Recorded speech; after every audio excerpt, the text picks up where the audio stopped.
আমাদের কাছে বিয়ে বাড়ি মানেই হলো আনন্দ, হই হুল্লোড় আর তার সাথে জমিয়ে পেট পুজো। আমিও সেদিন পৌঁছে গেছিলাম ডিলিশিয়াস ক্যাটারিং এর ইনভিটেশনে সেরকমই একটা বিয়ে বাড়িতে।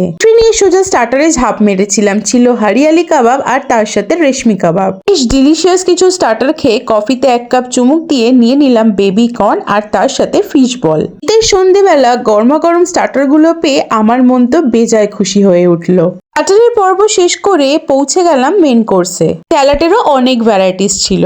কড়াইশুটির kachori, stuff potato, fish pasanda আর চিকেন বাটার মশলা, কুসকা পোলাও আর মটন কোরমাটা দেখে জিভের জল আর আটকাতে পারলাম না। তোমরা যারা তোমাদের স্পেশাল দিনে ডিলিশিয়াস ক্যাটারিং কে বুক করতে চাইছো, চোখ বন্ধ করে বুক করে ফেলো। খাবারের থালা নিয়ে আমি একদম রেডি। কড়াইশুটির কচুরি বলো বা ফিশ পাসিন্দা, দুটোই ছিল লাজবাব। এবার পালা কুসকা পোলাও আর বিয়ে বাড়ির স্টার মটন কোরমা নিয়ে আর চিকেন বাটার মশলা দিয়ে একসাথে মুখে চালান করে বুঝলাম খাবারগুলো সত্যিই অসম্ভব সুন্দর। বেশ করে খাওয়া দাওয়া শেষ করে পৌঁছে গেলাম ডেজার্ট কাউন্টারে। জিলাপির ওপর থেকে রাবড়ি, তার সাথে গোলাপ জামুন, 2 রকমের চাটনি দিয়ে জমিয়ে খেলাম। তো টেস্টি খাবার খেয়ে মন তো ঠান্ডা হয়েছিল, তার সাথে ছিল আবার আইসক্রিম আর লাস্টে ছিল মুখ সিদ্ধি 4 রকম। তোমরা তোমাদের স্পেশাল দিনগুলোর জন্য বুক করতে পারো ডিলিশিয়াস ক্যাটারিং কে।